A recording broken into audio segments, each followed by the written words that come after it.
جی ملک صاحب، یہ تو آپ نے بالکل درست کہا۔ وہ اسبات میں گردن ہلاتے ہوئے بولا، اگر ابھی تک بارش شروع نہیں ہوئی تو یہ سوچ کر مطمئن نہیں ہونا چاہیے کہ آج بارش ہوگی ہی نہیں۔ آسمان کی شکل رونے والی بنی ہوئی ہے، کسی وقت کچھ بھی ہو سکتا ہے جناب۔ بس تو پھر تم فوراً روانہ ہو جاؤ، میں نے حتمی انداز میں کہا، اور میں بھی نکل رہا ہوں۔ ہمارے درمیان رات والی میٹنگ میں یہ طے ہو گیا تھا کہ آج صبح نوازش گھوم پھر کر کانے گھڑ سوار کے بارے میں معلومات جمع کرے گا۔ اس بات میں تو اب کسی شک و شبے کی گنجائش باقی نہیں رہی تھی کہ وہ یک چشم لنگڑا گھڑ سوار ایمن آباد سے تعلق نہیں رکھتا تھا۔ وہ برستی بارش میں جب مجھ سے ملنے آیا تھا اور مجھ سے مل کر جب وہ واپس گیا تھا تو یقینی طور پر کچھ لوگوں نے اسے آتے اور جاتے ہوئے بھی دیکھا ہوگا۔ کانسٹیبل باسط کے دعوے کے مطابق وہ اپنے گھوڑے پر سوار ہو کر جی ٹی روڈ کی جانب گیا تھا۔ اب مجھے یہ معلوم کرنا تھا کہ وہ جی ٹی روڈ پر چڑھنے کے بعد لاہور کی سمت گیا تھا یا اس نے گجرانوالہ کا رخ کیا تھا۔ گجرانوالہ ایمن آباد کے شمال میں اور لاہور جنوب میں واقع تھا۔ کانے جمع کے بارے میں تحقیق کی ذمہ داری میں نے نوازش کو سونپی تھی۔ سخاوت علی کوچوان کا گھر درمیانے سائز کا تھا۔ میں نے ایک ہی نظر میں اس گھر کا تنقیدی جائزہ لے لیا تھا۔ وہ 3 کمروں اور صحن پر مشتمل ایک روایتی سا دیہاتی مکان تھا۔ 2 کمرے پہلو با پہلو مکان کے پچھلے حصے میں بنے ہوئے تھے، جبکہ تیسرا کمرہ بیٹھک کے طور پر استعمال ہوتا تھا، اور یہ گھر کے داخلی دروازے کے ساتھ ہی سامنے والے حصے میں تعمیر کیا گیا تھا۔ صحن کی ایک دیوار کے ساتھ باورچی خانہ اور غسل خانہ ایک قطار میں بنے ہوئے تھے، اور اسی دیوار کے آخری سرے پر چھپر کے نیچے ایک کنڈلی رکھی نظر آ رہی تھی۔ اس چھپر اور کنڈلی کو دیکھ کر مجھے یہ سمجھنے میں ذرا بھی دقت محسوس نہ ہوئی کہ سخاوت کوچوان باوقت ضرورت اپنے گھوڑے کو اس چھپر کے نیچے باندھتا ہوگا۔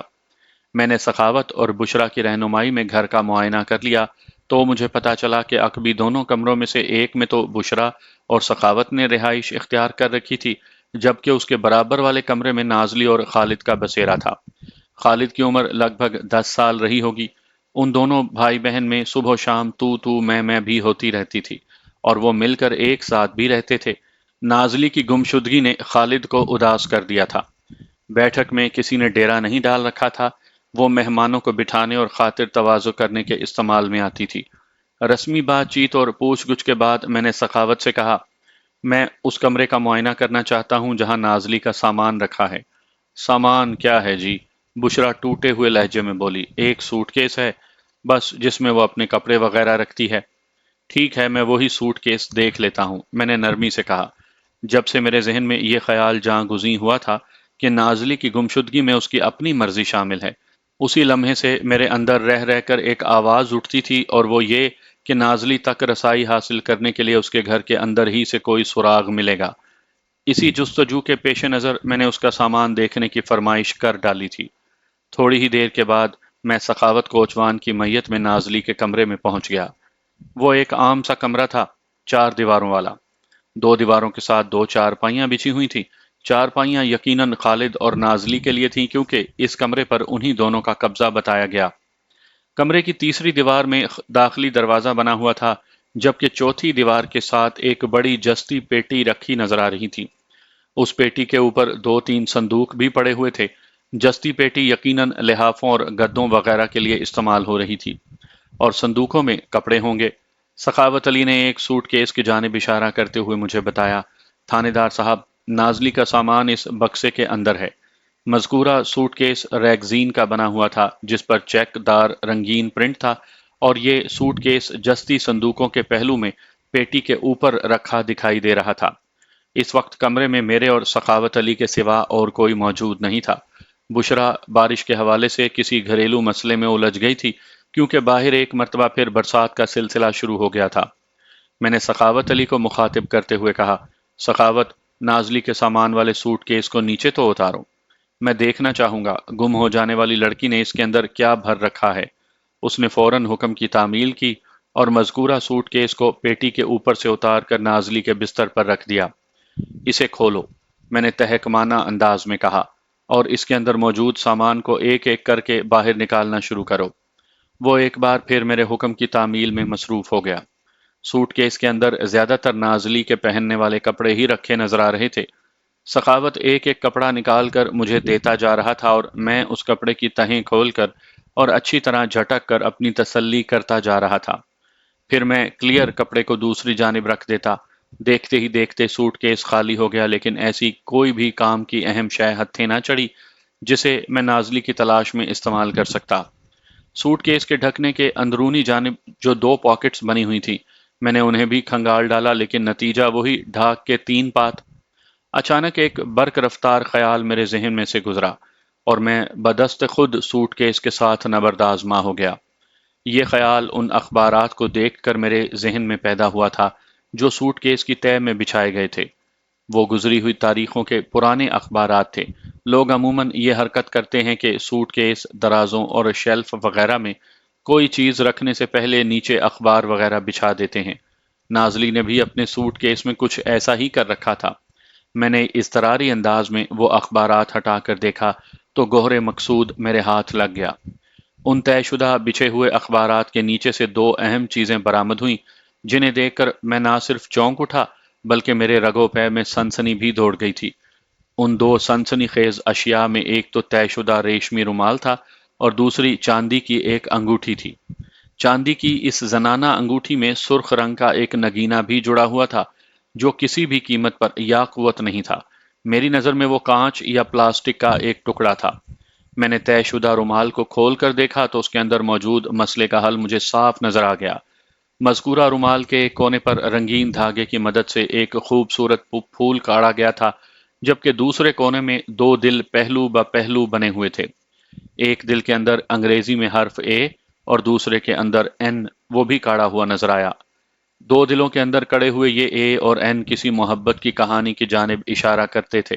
یہ رومال چونکہ نازلی کے سوٹ کیس کے اندر سے دستیاب ہوا تھا اور اسے بڑی احتیاط کے ساتھ چھپا کر رکھا گیا تھا، لہٰذا میں بڑے وثوق کے ساتھ کہہ سکتا تھا کہ این کا مطلب تو نازلی ہے، اور اگر میں اے نام والے کسی مرد کو ڈھونڈنے میں کامیاب ہو جاتا تو یہ کیس چٹکی بجاتے میں حل ہو سکتا تھا۔ میرے فوری اندازے کے مطابق چاندی کی وہ انگوٹھی کسی اے نے نازلی کو محبت کے تحفے کے طور پر دی تھی، اور نازلی نے یہ ریشمی رومال اپنی محبت کی نشانی کے طور پر اسی اے کے لیے کاڑا تھا۔ میں نے یہ دونوں چیزیں سخاوت علی کو دکھائیں اور قدرے سخت لہجے میں پوچھا، یہ سب کیا ہے سخاوت؟ میرے ساتھ ہی وہ بھی رومال اور انگوٹھی کو دیکھ چکا تھا۔ میں نے اس کے چہرے اور آنکھوں میں بے پناہ تذبذب اور الجھن کے تاثرات نمودار ہوتے ہوئے دیکھے۔ وہ بڑی ہمت کر کے کمزور سی آواز میں بولا، تھانے دار صاحب، میں اس بارے میں کچھ نہیں جانتا۔ اس معاملے کو تو سمجھ رہے ہو نا؟ میں نے معنی خیز انداز میں ریشمی رومال والے دو دلوں پر انگلی رکھتے ہوئے سوال کیا۔ جی، یہ تو صاف نظر آ رہا ہے۔ ندامت کے بوجھ سے اس کی آواز کھٹ کر رہ گئی تھی۔ جب میں نے پوچھا تھا کہ میں نے ایک ایک لفظ پر زور دیتے ہوئے کہا، نازلی کسی لڑکے کو پسند تو نہیں کرتی تھی یا کوئی لڑکا اس میں دلچسپی تو نہیں لے رہا تھا، تو آپ دونوں میاں بیوی نے صاف انکار کر دیا تھا، ہے نا؟ میں بڑی سے بڑی قسم کھا کر کہہ سکتا ہوں جناب کہ نازلی کے اس معاملے کی مجھے کوئی خبر نہیں تھی۔ وہ روہاسا ہو گیا، پھر شکستہ لہجے میں بولا، ٹھہریں، میں بشرا کو بلا کر لاتا ہوں۔ سوٹ کیس میں سے برآمد ہونے والی اشیاء کو دیکھ کر سخاوت کے چہرے پر خفت اور ندامت کے جو تاثرات ابھرے تھے، وہ ایک فطری رد عمل تھا۔ یہ انکشاف ہی اتنا سنسنی خیز اور خطرناک تھا کہ کسی بھی شریف النفس باپ کو شرمندگی کی دلدل میں دھنسانے کے لیے کافی تھا۔ میں سخاوت کی جذباتی کیفیت اور مجروح احساسات کو بخوبی سمجھ سکتا تھا۔ ان لمحات میں اس نے کسی قسم کی اداکاری کا مظاہرہ نہیں کیا تھا، بلکہ یہ رویہ اس کے دلی جذبات کی سچی ترجمانی تھا۔ بیٹی کے خفیہ معاملے سے آگاہ ہونے کے بعد وہ یکا یک ایک بے بس، لاچار اور بوڑھا باپ نظر آنے لگا تھا۔ تھوڑی دیر کے بعد وہ اپنی بیوی بشرا کو لے کر میرے پاس آ گیا۔ اس دوران میں نے چاندی کی انگوٹھی اور ریشمی رومال کا ہر پہلو سے اچھی طرح جائزہ لے لیا تھا۔ جب میں نے مختصر الفاظ میں بشرا کو تازہ ترین صورتحال سے آگاہ کیا تو وہ جھٹ سے بولی، ایسا کیسے ہو سکتا ہے تھانے دار جی؟ ہو سکتا نہیں بلکہ یہ ہو چکا ہے۔ میں نے ایک ایک لفظ پر زور دیتے ہوئے کہا، سارے ثبوت تمہارے سامنے ہیں، تم اس حقیقت کو کیسے جھٹلا سکتی ہو؟ پر جناب، نازلی تو ایسی لڑکی نہیں تھی۔ میں نے اس کا جملہ مکمل ہونے سے پہلے ہی کہہ دیا، وہ ایسی تھی یا نہیں، اب یہ اتنا اہم نہیں رہا۔ سوٹ کیس کی تہہ سے برآمد ہونے والے یہ واضح ثبوت اسے کسی مشکوک سرگرمی میں ملوث ظاہر کرتے ہیں، یا تو تم اپنی بیٹی کو سمجھ نہیں پائی، اور یا پھر تمہیں سب پتا ہے اور تم جان بوجھ کر نازلی کے اس معاملے پر پردہ ڈالنے کی کوشش کر رہی ہو۔ ایسی بات نہیں ہے جناب، وہ نفی میں گردن ہلاتے ہوئے بولی۔ مجھے اس بارے میں کچھ بھی پتا نہیں۔ آپ کہیں گے تو میں بڑی سے بڑی قسم کھانے کو تیار ہوں۔ تو تمہارے خیال میں یہ انگوٹھی اور رومال میں نے نازلی کے سوٹ کیس میں رکھا تھا؟ میں نے قدرے سخت لہجے میں استفسار کیا۔ میں نے یہ تو نہیں کہا جی، وہ بے چارگی سے مجھے تکنے لگی۔ اس دوران میں سخاوت علی خاموش کھڑا ہم دونوں کے بیچ ہونے والی گفتگو کو سن رہا تھا۔ اس کی نگاہ کبھی میرے چہرے پر اور کبھی بشرا کے چہرے پر ٹھہر جاتی تھی۔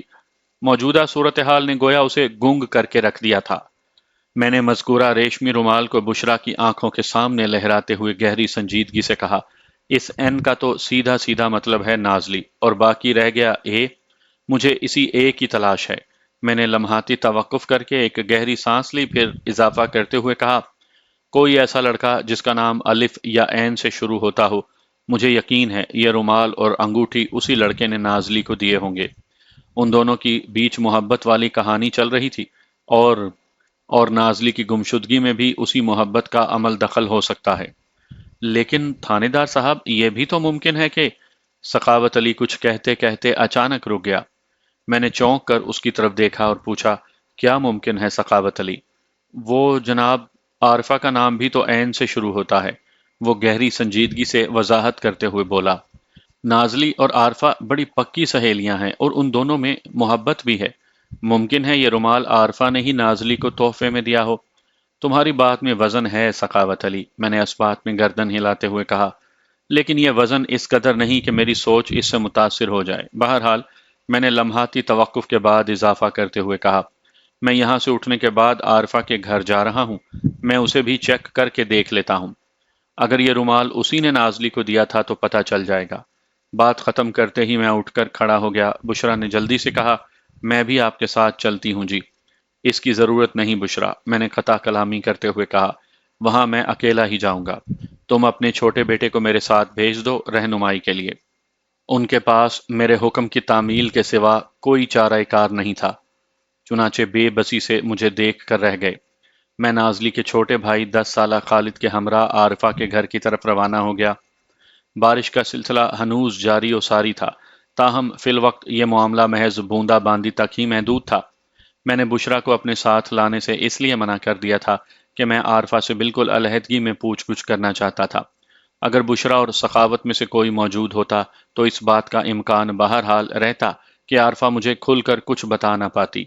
عارفہ کا گھر چونکہ پچھلی گلی ہی میں واقع تھا، لہٰذا وہاں تک رسائی میں بامشکل 3 منٹ لگے ہوں گے۔ جب خالد نے مطلوبہ مکان کی نشاندہی کر دی تو میں نے اسے بھی واپس بھیج دیا۔ اس کے بعد میرا کام شروع ہوتا تھا، جس کے لیے مجھے کسی کی مدد کی ضرورت نہیں تھی۔ میں نے آگے بڑھ کر عارفہ کے دروازے پر دستک دی اور دروازہ کھلنے کا انتظار کرنے لگا۔ تھوڑی ہی دیر کے بعد میں عارفہ کی بیٹھک میں موجود تھا۔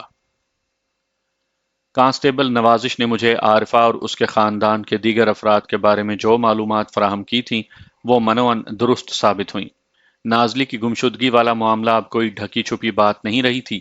میں نے ذاتی تعارف کے بعد جب عارفہ کی ماں صفیہ کو اپنی آمد کی غرض و غایت سے آگاہ کیا تو وہ بڑی فکر مندی سے بولی، تھانے دار صاحب، کچھ سمجھ میں نہیں آ رہا کہ یہ نازلی کہاں غائب ہو گئی۔ کل شام تو وہ یہاں سے بھلی چنگی گئی تھی، یہاں سے وہ بھلی چنگی رخصت ہوئی لیکن اپنے گھر نہیں پہنچی۔ میں نے صفیہ کی آنکھوں میں دیکھتے ہوئے کہا، اور جہاں تک اس کے کہیں غائب ہو جانے کا تعلق ہے تو اس کا پتہ ابھی لگا لیتا ہوں میں۔ میں نے تھوڑا توقف کر کے معنی خیز انداز میں عارفہ کی طرف دیکھا، پھر اس سے سوال کیا، کیوں عارفہ، میں ٹھیک کہہ رہا ہوں نا؟ مجھے کیا پتہ جی، وہ گڑبڑائے ہوئے لہجے میں بولی۔ عارفہ کی عمر مجھے 15 سال کے قریب بتائی گئی تھی، لیکن ماشاءاللہ اس نے صحت ایسی پائی تھی کہ 18-20 کی نظر آتی تھی۔ اس کی گھبراہٹ کو دیکھتے ہوئے میں نے تیکھے لہجے میں پوچھا، تمہیں کیا پتہ نہیں عارفہ؟ وہ جی، میں یہ کہہ رہی تھی کہ… وہ لڑکھڑاہٹ آمیز لہجے میں بولی، مجھے کیا پتا کہ آپ ٹھیک کہہ رہے ہیں یا غلط؟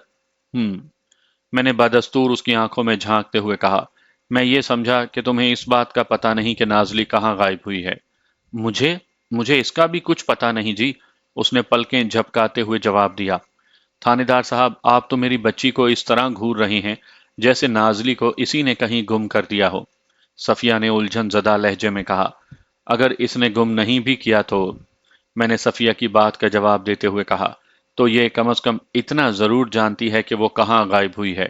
میں نے حالات و واقعات کے پیش نظر تفتیش کے اندھیرے میں اندازی کا ایک تیر چھوڑا تو صفیہ متعجب انداز میں مجھے دیکھنے لگی، پھر قدرے الجھن زدہ لہجے میں استفسار کیا، تھانے دار صاحب، اگر عارفہ کو اس بات کا پتہ ہوتا تو وہ اب تک ضرور بتا چکی ہوتی۔ کل رات ہی سے نازلی کے ماں باپ اس قدر پریشان ہیں کہ بس میں آپ کو بتا نہیں سکتی۔ تم نہیں بھی بتاؤ تو مجھے اس بات کا بخوبی اندازہ ہے، میں نے ٹھہرے ہوئے لہجے میں کہا، کیونکہ اب آپ لوگوں کے ساتھ ساتھ میں خود بھی بہت پریشان ہو چکا ہوں، اور میرے پریشانی اس وقت تک دور نہیں ہوگی جب تک میں الف یا عین سے شروع ہونے والے نامی بندے کو گرفتار نہ کر لوں۔ اس وقت میرے عارفہ اور اس کی ماں صفیہ کے سوا بیٹھک میں اور کوئی موجود نہیں تھا۔ عارفہ کا چھوٹا بھائی انور پڑوسی بچوں کے ساتھ انہی کے گھر میں کھیل رہا تھا۔ صفیہ میری وضاحت پر بری طرح چونک اٹھی تھی۔ یہ الف اور عین کا کیا چکر ہے تھانے دار صاحب؟ اس نے حیرت بھرے لہجے میں مجھ سے سوال کیا۔ میں نے نہایت ہی سنجیدگی سے جواب دیا، میری اب تک کی تحقیق اور تفتیش نے مجھے بتایا ہے کہ نازلی اپنی مرضی اور رضامندی سے غائب ہوئی ہے، اور اس کی گمشدگی والے اس عمل میں جس لڑکے نے اس کا ساتھ دیا ہے، اس کا نام یا تو الف سے شروع ہوتا ہے یا پھر عین سے۔ ریشمی رومال اور چاندی کی انگوٹھی کی دستیابی کے بعد نازلی کی گمشدگی کے حوالے سے میرا ایک مخصوص ذہن بن گیا تھا، اور اسی ذہنیت کے تحت میں نازلی کی تلاش کام کو آگے بڑھا رہا تھا۔ لیکن تھانے دار جی، صفیہ نے الجھن بھرے انداز میں کہا، الف اور عین سے شروع ہونے والے نام تو درجنوں بلکہ سینکڑوں ہوں گے۔ آپ کس طرح پتہ چلائیں گے کہ نازلی کی گمشدگی میں کون سا بندہ ملوث ہے؟ اس سلسلے میں تمہاری بیٹی عارفہ میری مدد کرے گی، میں نے گھمبیر انداز میں کہا، پھر عارفہ کی آنکھوں میں جھانکتے ہوئے پوچھا، تم میری مدد کرو گی نا؟ اس کے چہرے پر ایک رنگ سا آ کر گزر گیا، اور اس رنگ نے مجھے بتا دیا کہ میرے اس سوال نے اسے اندر سے ہلا کر رکھ دیا ہے۔ وہ تھوک نگل کر لکنت زدہ لہجے میں بولی، میں کیا مدد کر سکتی ہوں جی؟ مجھے تو کچھ پتا ہی نہیں، وہ کہاں گئی ہے؟ یہ پتا میں خود چلا لوں گا کہ وہ کہاں گئی ہے، میں نے ایک ایک لفظ پر زور دیتے ہوئے کہا۔ تم صرف مجھے یہ بتاؤ کہ الف یا عین والے نامی کس بندے سے اس کا عشق وغیرہ چل رہا تھا؟ عارفہ کے چہرے پر خوف کی پرچھائیاں پھیل گئیں، جس سے مجھے یہ سمجھنے میں دیر نہ لگی کہ میرے اندازے کے مطابق وہ نازلی کی گمشدگی کے بارے میں بہت کچھ جانتی تھی۔ اس کے چہرے کے تاثرات چیخ چیخ کر اس امر کی گواہی دے رہے تھے کہ دال میں کچھ نہیں بلکہ بہت کچھ کالا ہے۔ صفیہ نے بے حد گھبرائی ہوئی آواز میں پوچھا، تھانے دار جی، آپ تو اس طرح بات کر رہے ہیں جیسے نازلی کی گمشدگی کے سلسلے میں کوئی بہت ہی مضبوط ثبوت آپ کے ہاتھ لگ گیا ہو۔ اپنی اس بات سے صفیہ نامی وہ عورت مجھے خاصی سمجھدار اور عقل مند محسوس ہوئی۔ کوئی عام عورت اتنا درست اندازہ قائم نہیں کر سکتی تھی۔ میں نے اس کے استفسار کے جواب میں کہا، ہاں صفیہ، ایسی ہی بات ہے۔ دو ثبوت میرے ہاتھ لگے ہیں، بس عارفہ سے ان کی تصدیق کرنا ہے۔ مجھے یقین ہے عارفہ اس بارے میں بہت کچھ جانتی ہوگی۔ یہ اس کی گہری اور رازدار سہیلی ہے، اس کی محبت سے بھی بخوبی واقف ہوگی۔ عارفہ کی تعاون سے میرا کام آسان ہو جائے گا۔ اس کے بعد میں پہلی فرصت میں نازلی کو ڈھونڈ نکالوں گا۔ کون سے دو ثبوت؟ صفیہ اور عارفہ نے بیک زبان پوچھا۔ میں نے سرے دست ان کے اس سنسنی خیز سوال کا جواب دینا ضروری نہ سمجھا، اور براہ راست عارفہ کی آنکھوں میں دیکھتے ہوئے پوچھا، کیا یہ بات درست ہے کہ کل شام میں مغرب کی اذان سے چند لمحے پہلے گمشدہ نازلی تم سے ملنے یہاں آئی تھی؟ جی ہاں، وہ آئی تھی، عارفہ کے بجائے صفیہ نے تصدیقی انداز میں جواب دیا۔ صفیہ بی بی، میں نے تنبیہی لہجے میں کہا، جب تک میں تم سے کوئی سوال نہ کروں تم بالکل خاموش بیٹھی رہو گی۔ میری بات سمجھ رہی ہو؟ جی، چنگی طرح سمجھ گئی۔ وہ جلدی سے اسبات میں گردن ہلاتے ہوئے بولی، اب میں چپ رہوں گی تھانے دار صاحب۔ شاباش، میں نے ستائشی نظر سے اس کی طرف دیکھا۔ تم ایک تجربہ کار اور بردبار عورت ہو، مجھے تم سے ایسی ہی عقل مندی کے مظاہرے کی توقع تھی۔ صفیہ کے چہرے پر اطمینان جھلکنے لگا۔ میں عارفہ کی جانب متوجہ ہو گیا۔ تمہاری والدہ نے اس بات کی تصدیق تو کر دی کہ گزشتہ شام نازلی تم سے ملنے کے لیے یہاں آئی تھی۔ اب تم مجھے یہ بتاؤ گی کہ کیا وہ خود ہی تمہارے گھر آئی تھی یا تم نے خاص طور پر اسے بلایا تھا؟ اس سوال کا جواب مجھے پہلے سے معلوم تھا، لیکن پھر بھی میں عارفہ کی زبان سے اس کی تصدیق یا تردید چاہتا تھا، کیونکہ آگے آنے والے بیشتر سوالات کا دار و مدار اسی تصدیق یا تردید پر تھا۔ عارفہ نے اس بات میں سر ہلایا اور کہا، جی ہاں، وہ میرے بلانے پر ہی یہاں آئی تھی۔ کیا تم نے اسے کسی خاص کام سے بلایا تھا؟ میں نے پوچھا۔ اس نے جواب دیا، جی ہاں۔ کس کام سے؟ میں نے سوالات کے سلسلے کو آگے بڑھایا۔ وہ جی، میں سرہانے کا غلاف کاٹ رہی تھی، وہ وضاحت کرتے ہوئے بولی۔ کوئی نیا ڈیزائن سمجھ میں نہیں آ رہا تھا، سوچا کہ نازلی سے مشورہ کر لوں۔ میں نے اسی مقصد سے اسے اپنے پاس بلایا تھا۔ تمہاری بات سے تو اندازہ ہوتا ہے کہ نازلی کو سلائی کڑھائی کا بڑا تجربہ تھا۔ جی ہاں، وہ امور خانہ داری کی بہت ماہر ہے۔ لفظ کڑھائی سے میرا ذہن فوراً اس ریشمی رومال کی جانب چلا گیا تھا جو گمشدہ نازلی کے سوٹ کیس میں سے برآمد ہوا تھا۔ میں نے سخاوت علی کے گھر سے نکلتے وقت چاندی کی انگوٹھی اور ریشمی رومال اپنی جیب میں رکھ لیا تھا۔ عارفہ، میں نے اسے مخاطب کرتے ہوئے گہری سنجیدگی سے کہا، جو لوگ کسی بھی ہنر کے ماہر ہوتے ہیں ان کے کام کا اپنا ایک مخصوص انداز ہوتا ہے جو سینکڑوں ہزاروں لوگوں کے کاموں میں بالکل الگ پہچانا جا سکتا ہے۔ میں نے لمحاتی توقف کر کے ٹٹولنے والی نظر سے عارفہ کو دیکھا، پھر سوال کیا، کیا نازلی کی کڑھائی کا بھی اپنا ایک منفرد انداز ہے؟ جی ہاں، بالکل ہے، اس نے اسبات میں جواب دیا۔ ہمارے محلے میں نازلی سے زیادہ صاف کڑھائی اور کوئی لڑکی کر ہی نہیں سکتی۔ گویا تم نازلی کے ہاتھ کے کام کو دور ہی سے دیکھ کر پہچان سکتی ہو، اس نے اسبات میں جواب دیا۔ میں نے فی الحال سوالات کے زاویے کو تھوڑا سا تبدیل کر دیا اور اس کی آنکھوں میں دیکھتے ہوئے پوچھا، سچ سچ بتاؤ عارفہ، نازلی کا کس لڑکے کے ساتھ چکر چل رہا تھا؟ وہ جی، وہ بے حد گھبرا گئی، مجھے کچھ پتا نہیں۔ اس کا مطلب ہے شرافت کی زبان تمہاری سمجھ میں نہیں آئے گی، میں نے خاصے خطرناک انداز میں کہا۔ باقی کی پوچھ گچھ کے لیے تمہیں اپنے ساتھ تھانے لے کر جانا پڑے گا۔ عارفہ سہمی ہوئی نظر سے اپنی ماں کو تکنے لگی۔ صفیہ مجھ سے مخاطب ہوتے ہوئے بولی، تھانے دار صاحب، آپ عارفہ کی صحت پر نہ جائیں، میری بچی بہت ہی حساس اور دل کی کمزور ہے۔ آپ کی خوفناک باتیں کہیں اس کے دماغ پر کوئی الٹا اثر نہ کر دیں۔ مجھے تو کوئی شوق نہیں ہے اسے تھانے لے کر جانے کا، میں نے جذبات سے آری لہجے میں کہا، لیکن اگر یہ مجھ سے تعاون نہیں کرے گی تو پھر مجھے مجبوراً یہ قدم تو اٹھانا ہی پڑے گا۔ آپ کو کس بنا پر یقین ہے کہ نازلی کا کسی لڑکے سے کوئی چکر تھا؟ صفیہ نے ٹھہرے ہوئے لہجے میں مجھ سے پوچھا۔ اور یہ کہ عارفہ ان کے چکر سے بھی واقف ہے؟ میں نے تھوڑی دیر پہلے دو ٹھوس ثبوت ہاتھ لگنے کی بات کی تھی، میں نے اپنی جیب میں ہاتھ ڈالتے ہوئے کہا۔ انہی ثبوت کی بنا پر میں دعوے سے کہہ سکتا ہوں کہ نازلی کسی ایسے لڑکے کی محبت میں گرفتار تھی جس کا نام الف یا عین سے شروع ہوتا ہے۔ سخاوت اور اس کی گھر والی نے اس سلسلے میں کیا بتایا ہے؟ صفیہ نے ایک اہم سوال کیا۔ انہوں نے اس معاملے سے اپنی لا علمی کا اظہار کیا ہے، میں نے صاف گوئی سے کام لیتے ہوئے کہا، اسی لیے نازلی کی رازدار سہیلی سے معلومات حاصل کرنے میں یہاں پہنچا ہوں۔ کیا وہ دونوں ٹھوس ثبوت آپ مجھے دکھا سکتے ہیں؟ صفیہ نے پوچھا۔ بالکل دکھا سکتا ہوں، یہ کہتے ہوئے میں نے اپنی جیب میں سے چاندی کی انگوٹھی نکال لی، پھر اسے صفیہ کی جانب بڑھاتے ہوئے کہا، یہ مجھے نازلی کے سوٹ کیس میں سے ملی ہے۔ صفیہ نے مذکورہ انگوٹھی کو اپنے ہاتھ میں لے کر گھما پھرا کر دیکھا، پھر نفی میں گردن ہلاتے ہوئے بولی، مجھے تو یہ انگوٹھی نازلی کے ہاتھ میں کبھی نظر نہیں آئی۔ خفیہ محبت کی نشانیوں کو استعمال میں نہیں لایا جاتا صفیہ بی بی، میں نے ایک ایک لفظ پر زور دیتے ہوئے کہا، ورنہ محبت کا بھانڈا پھوٹ جاتا ہے۔ میرے اس تبصرے پر صفیہ نے سوالیہ نظر سے اپنی بیٹی کی طرف دیکھا اور پوچھا، تم نے کبھی اس انگوٹھی کو نازلی کے پاس دیکھا تھا؟ آں؟ وہ ہچکچا کر خاموش ہو گئی۔ عارفہ، میں نے سخت لہجے میں اسے مخاطب کیا، بالکل واضح جواب دو، ہاں یا نہ۔ جی، مجھے یاد آ رہا ہے کہ نازلی نے ایک بار مجھے یہ انگوٹھی دکھائی تو تھی، وہ پرسوچ انداز میں بولی، لیکن اب یہ یاد نہیں کہ اس انگوٹھی کے حوالے سے اس نے مجھے بتایا کیا تھا۔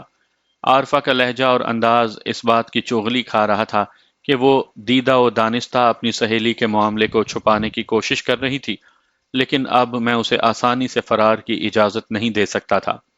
یادداشت کو واپس لانے کا فارمولہ بھی ہے میرے پاس۔ میں نے دوسری جیب میں ہاتھ ڈال کر طے شدہ ریشمی رومال نکال لیا اور اسے عارفہ کی جانب بڑھاتے ہوئے کہا، اسے کھول کر دیکھو۔ یہ کیا ہے جی؟ اس نے ہچکچاہٹ آمیز انداز میں وہ طے شدہ رومال میرے ہاتھ سے لے لیا۔ کھول کر دیکھو گی تو 15واں طبق روشن ہو جائے گا، میں نے معنی خیز انداز میں کہا۔ اس میں دور دراز گئی ہوئی یادداشت کو واپس لانے کا فارمولہ بند ہے۔ صفیہ الجھن زدہ نظر سے کبھی مجھے اور کبھی اپنی بیٹی عارفہ کو دیکھ رہی تھی، تاہم میری ہدایت کا خیال کرتے ہوئے اس نے ہمارے بیچ کسی قسم کی مداخلت کی کوشش نہیں کی تھی۔ عارفہ نے جیسے ہی ریشمی رومال کھول کر دیکھا، اسے ایک جھٹکا سا لگا۔ مجھے یہ اندازہ قائم کرنے میں ذرا سی بھی مشکل پیش نہ آئی کہ وہ اس سے پہلے بھی مذکورہ رومال کو دیکھ چکی تھی۔ میں نے اس کی آنکھوں اور چہرے پر شناسائی کے بڑے واضح آثار ابھرتے دیکھے تھے۔ یادداشت واپس آ گئی یا تھانے چلیں عارفہ؟ میں نے سرسراتی ہوئی آواز میں کہا۔ اس رومال میں کیا ہے جی، ذرا مجھے بھی تو پتا چلے۔ صفیہ کی تشویش میں ڈوبی ہوئی آواز ابھری۔ وہ ایک ایسے زاویے پر بیٹھی ہوئی تھی کہ عارفہ کے ہاتھ میں موجود رومال کو پوری تفصیل کے ساتھ نہیں دیکھ سکتی تھی۔ تھانے کے ذکر پر اس کی پریشانی ہوا سے باتیں کرنے لگی تھی۔ میں نے اس کی تشویش کو نظر انداز کرتے ہوئے عارفہ سے کہا، تم نازلی کے ہاتھ کی کڑائی کو دیکھتے ہی پہچان لینے کی دعوے دار ہو۔ اس رومال پر جو کام ہوا ہے اس کے بارے میں تمہارا کیا خیال ہے؟ میں نے لمحاتی توقف کے بعد بڑے سنگین الفاظ میں اضافہ کیا۔ عارفہ، میں تمہیں سچ بولنے کا آخری موقع دے رہا ہوں۔ اگر تم نے کوئی گڑبڑ کی تو پھر سمجھ لو میں سختی کرنے پر مجبور ہو جاؤں گا۔ جی میں نے پہچان لیا ہے، وہ اقرار میں گردن ہلاتے ہوئے بولی۔ یہ کڑھائی نازلی ہی کے ہاتھ کی ہے۔ نازلی نے یہ رومال کس کے لیے کاڑا تھا؟ میں نے پوچھا۔ وہ ہچکچا کر دائیں بائیں ہونے کا ارادہ کر ہی رہی تھی کہ میں نے سخت لہجے میں کہا، کوئی گڑبڑ نہیں عارفہ، میں جانتا ہوں کہ تم نے اس کڑھائی ہی کو نہیں بلکہ رومال کو بھی پہچان لیا ہے۔ تم اس رومال کو نازلی کے پاس پہلے بھی دیکھ چکی ہو، میں ٹھیک کہہ رہا ہوں نا؟ جی، وہ اقراری لہجے میں بولی۔ نازلی نے یہ رومال مجھے دکھایا تھا، اور وہ چاندی کی زنانہ انگوٹھی وہ بھی۔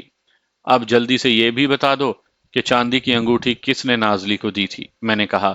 اور نازلی نے یہ ریشمی رومال کس کو دینے کے لیے کاڑا تھا؟ صفیہ بڑی دیر سے الجھن زدہ سوالیہ نظر سے مجھے دیکھے جا رہی تھی۔ میں نے اس کی تسلی کے لیے نہایت ہی مختصر الفاظ میں ریشمی رومال اور چاندی کی انگوٹھی کے بارے میں بتا دیا۔ میں نے دو دل اور انگریزی حرف این اور اے کی بھی وضاحت کر دی۔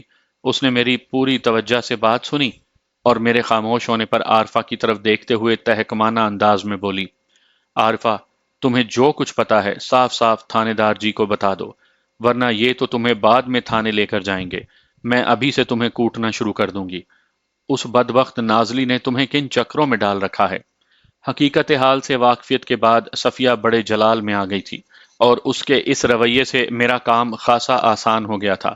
جب دونوں جانب سے چڑھائی دیکھی تو عارفہ کی ہمت جواب دے گئی اور اسے اقرار کرتے ہی بنی۔ اس لڑکے کا نام اسلم ہے، وہ سرسراتی ہوئی آواز میں بولی، لیکن سب اسے بھولا کہتے ہیں۔ بھولا؟ صفیہ نے الجھن زدہ نظر سے عارفہ کی طرف دیکھا۔ یہ کون ہے؟ میں تو کسی اسلم یا بھولا کو نہیں جانتی۔ عارفہ کے انکشاف کے بعد اے والا معاملہ تو بالکل صاف ہو گیا تھا، این سے نازلی اور اے سے اسلم، لیکن ابھی بھی مجھے اس سے بہت ساری باتیں پوچھنا تھیں۔ اپنی ماں کے سوال کے جواب میں عارفہ نے بتایا، بھولا کو میں نے بھی نہیں دیکھا، بس نازلی کی زبان ہی سے اس کا نام سنا ہے۔ میں نے عارفہ سے ایک اہم سوال کیا، اس اسلم عرف بھولا کو نہ تو تم نے دیکھا ہے اور نہ ہی تمہاری ماں اسے جانتی ہے۔ اس سے تو ظاہر ہوتا ہے کہ یہ بندہ ایمن آباد کا رہنے والا نہیں۔ کیا میرا اندازہ درست ہے؟ جی، اس نے اسبات میں گردن ہلائی۔ بھولا ادھر کاموکی میں رہتا ہے۔ کاموکی کے نام پر میں چونک اٹھا۔ میری معلومات کے مطابق نازلی کی پھپھی زینت کاموکی میں رہتی تھی۔ میں نے اضطراری لہجے میں عارفہ سے پوچھا، کاموکی میں کس جگہ؟ جگہ کا تو مجھے پتا نہیں جناب، وہ متعاملانہ انداز میں بولی۔ نازلی نے صرف اتنا بتایا تھا کہ بھولا اس کی کاموکی والی پھپھی کے پڑوس میں رہتا ہے۔ تم کتنی گھنی ہو عارفہ، صفیہ نے تیز نظر سے اپنی بیٹی کو گھورا۔ تم دونوں سہیلیاں اتنا خطرناک کھیل کھیل رہی تھی اور مجھے کوئی خبر بھی نہیں۔ اس سے زیادہ گھنی تو وہ نازلی تھی، میں نے صفیہ کی طرف دیکھتے ہوئے کہا۔ اس کے ماں باپ کو تو اس کے کرتوتوں کا کچھ پتا نہیں۔ صفیہ نے تھانے دار بننے کی کوشش کرتے ہوئے عارفہ سے سوال کیا، نازلی اور بھولا کا چکر کب سے چل رہا تھا؟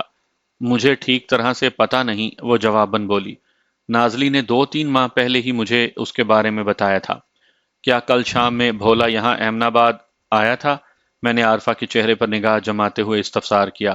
مجھے نہیں پتا جی، وہ بڑے مضبوط لہجے میں بولی۔ مجھے یہ اندازہ لگانے میں کوئی دقت پیش نہ آئی کہ وہ غلط بیانی سے کام نہیں لے رہی تھی۔ اس کے الفاظ اور انداز سے اعتماد جھلکتا تھا۔ میں نے بدستور سنجیدہ لہجے میں پوچھا، کیا اس نے ایسا کوئی ذکر کیا تھا کہ گزشتہ روز بھولا اس سے ملنے کے لیے ایمن آباد آنے والا ہے؟ نہیں جی، اس نے اس بارے میں مجھے کچھ نہیں بتایا تھا۔ تمہیں یہ تو معلوم ہوگا کہ بھولا کبھی یہاں آیا ہو؟ اس نے نفی میں گردن ہلائی اور بتایا، جناب، جہاں تک میں جانتی ہوں یا نازلی نے مجھے جتنا بتایا ہے، اس کے مطابق تو بھولا نازلی سے ملنے یہاں کبھی نہیں آیا۔ یہ جب اپنی پھپھو کے پاس کاموں کی جایا کرتی تھی تو وہاں ان کی ملاقاتیں ہوا کرتی تھیں۔ میں نے گھما پھرا کر اسی حوالے سے مزید دو چار سوالات کیے، لیکن کوئی نیا یا زیادہ حوصلہ افزا نتیجہ برآمد نہ ہوا۔ نازلی کی حالیہ گمشدگی یا اپنی مرضی سے فرار کے بارے میں عارفہ کو کچھ بھی معلوم نہیں تھا۔ وہ جس حد تک مجھے معلومات فراہم کر سکتی تھی وہ اس نے کر دی تھی۔ میں اس سے جو کچھ بھی اگلوانے میں کامیاب ہو سکا، اس سے میری تفتیش کے لیے ایک واضح راہ متعین ہو گئی تھی۔ میں نے ان الفاظ کے ساتھ عارفہ کو فارغ کر دیا: دیکھو عارفہ، تم ایک اچھی اور سمجھدار لڑکی ہو۔ تم نے جو کچھ بھی بتایا ہے اس پر میں نے آنکھیں بند کر کے یقین کر لیا ہے۔ مجھے امید ہے کہ بعد میں ان میں سے کوئی بات غلط ثابت نہیں ہوگی۔ میں نے لمحاتی توقف کر کے اس کی آنکھوں میں دیکھا اور نہایت ہی ٹھہرے ہوئے لہجے میں اضافہ کیا: میں تم سے یہ امید رکھ سکتا ہوں نا کہ تم نے مجھے سب کچھ 16 آنے سچ بتایا ہے؟ جی ہاں، میں نے آپ سے ایک ذرا سا بھی جھوٹ نہیں بولا، وہ میری آنکھوں میں دیکھتے ہوئے بولی۔ آپ کو یقین نہیں آ رہا تو میں بڑی سے بڑی قسم کھانے کو بھی تیار ہوں۔ قسم کھانے کی ضرورت نہیں، مجھے تمہاری بات کا ایسے ہی بڑا اعتبار ہے، میں نے اس کا حوصلہ بڑھاتے ہوئے کہا۔ ویسے بھی قسم کھا لینے سے چیزوں کی حقیقت تھوڑی تبدیل ہو جاتی ہے۔ سچ ہر حال میں سچ اور جھوٹ ہر حال میں جھوٹ ہی رہتا ہے۔ یہ تو آپ نے بالکل ٹھیک کہا تھانے دار صاحب، صفیہ ایک گہری سانس خارج کرتے ہوئے تائیدی انداز میں بولی۔ مجھے زندگی میں بار بار اس حقیقت کا تجربہ ہوا ہے۔ میں نے اس تعاون پر ان ماں بیٹی کا شکریہ ادا کیا اور وہاں سے اٹھ کر دوبارہ گمشدہ نازلی کے گھر آ گیا۔ دوپہر کے بعد کانسٹیبل نوازش واپس آ گیا۔ وہ لنگڑے جمع کے بارے میں ایک سنسنی خیز تحقیق کر کے لوٹا تھا۔ اس نے پورے ایمن آباد میں گھوم پھر کر اور مختلف لوگوں سے پوچھ گچھ کر کے یہ معلوم کر لیا تھا کہ گزشتہ شام وہ کانا گھڑ سوار جمال دین عرف جمع مجھ سے ملاقات کے بعد کس طرف گیا تھا۔ نوازش کے انکشاف نے اس کیس کی ایک واضح شکل نکال دی تھی۔ اس کے مطابق وہ کانا جمع اپنے گھوڑے پر سوار کاموں کی جانب گیا تھا۔ میں نے صفیہ کے گھر سے اٹھ کر سخاوت علی اور بشرا سے دوبارہ ملاقات کی تھی اور انہیں نازلی کے مصدقہ کارنامے سے بھی آگاہ کیا تھا۔ پہلے تو وہ لوگ اس بات کو ماننے کے لیے تیار نہیں تھے کہ نازلی کا کوئی ایسا ویسا چکر بھی ہو سکتا ہے، لیکن چاندی کی انگوٹھی، ریشمی رومال اور سب سے بڑھ کر عارفہ کی گواہی کے آگے وہ زیادہ دیر تک مزاحمت نہ کر سکے، اور یہ کہہ کر انہوں نے خاموشی اختیار کر لی کہ خدا گواہ ہے، ہمیں نازلی کے اس معاملے کی کوئی خبر نہیں۔ میں نے ان سے کاموں کی والے اسلم عرف بھولا کے بارے میں بھی استفسار کیا۔ انہوں نے تسلیم کیا کہ سخاوت کی چھوٹی بہن زینت کے پڑوس میں اللہ دتا اور رحمت بی بی کا گھر ہے۔ اللہ دتا کے لڑکے کا نام بھولا ہی تھا۔ گویا عارفہ کے انکشاف کی تصدیق ہو گئی، لیکن اس سلسلے کی ایک کڑی ابھی تک میرے ذہن میں چبھن پیدا کر رہی تھی۔ سخاوت اور بشرا نے اسلم عرف بھولا کا جو حلیہ اور وضاحت بیان کی تھی وہ جمع سے قطعی مختلف تھی۔ اس کا واضح طور پر ایک ہی مطلب تھا کہ نہ جمع اور بھولا دو مختلف بلکہ الگ الگ کردار تھے، اور عین ممکن تھا کہ یہ دونوں آپس میں دوست ہوں، اور یہ بھی ہو سکتا تھا کہ ان میں شدید نوعیت کی دشمنی ہو۔ میں نے سخاوت علی کے گھر سے نکلتے ہوئے اس کی کاموں کی والی بہن کے گھر کا مکمل پتہ اچھی طرح سمجھ لیا تھا، کیونکہ نازلی تک رسائی حاصل کرنے کے لیے اسلم عرف بھولا کو زیر تفتیش لانا بہت ضروری ہو گیا تھا۔ ہم دونوں اس وقت بیٹھے اسی معاملے پر غور و فکر کر رہے تھے اور اس بات پر متفق تھے کہ ہمیں فی الفور کاموکی کی طرف روانہ ہو جانا چاہیے۔ میں نے کہا: نوازش، اس برستی بارش میں گھوڑوں پر سوار ہو کر کاموکی کا رخ کرنا تو عقل مندی نہیں ہوگی، ہمیں کوئی دوسرا ہی ذریعہ اختیار کرنا ہوگا۔ دوسرا ذریعہ تانگا ہو سکتا ہے ملک صاحب، وہ تجویز دینے والے انداز میں بولا۔ آپ کہیں تو میں سخاوت علی کو لے کر آ جاتا ہوں۔ سخاوت علی کے نام پر میں چونک اٹھا اور مجھے یاد آیا کہ وہ کوچوانی کرتا تھا۔ اس افراتفری میں میرے ذہن سے بالکل نکل گیا تھا کہ سخاوت کا ذریعہ معاش کیا ہے۔ کاموں کی تک رسائی حاصل کرنے کے لیے سخاوت علی کے تانگے سے زیادہ مناسب اور کوئی سواری نہیں ہو سکتی تھی۔ ٹھیک ہے، میں نے نوازش سے کہا، تم فوراً سخاوت علی کو اس کے تانگے سمیت پکڑ لاؤ، ہم ابھی کاموں کی روانہ ہو رہے ہیں۔ وہ ایک جھٹکے سے اٹھا اور مجھے سلام کر کے رخصت ہو گیا۔ آج بارش کا زور کل کی نسبت تو کم تھا، لیکن وہ وقفے وقفے سے اپنا فریضہ پورا کرنے سے چوکتی نہیں تھی۔ کبھی بوندا باندی کی شکل میں، کبھی بوچھاڑ کی صورت، کبھی چند چھینٹوں کے روپ میں، تو کبھی موسلا دھار وہ اپنا جلوہ دکھا رہی تھی۔ ہماری یہ خوش قسمتی تھی کہ جب ہم کاموکی کی جانب روانہ ہونے لگے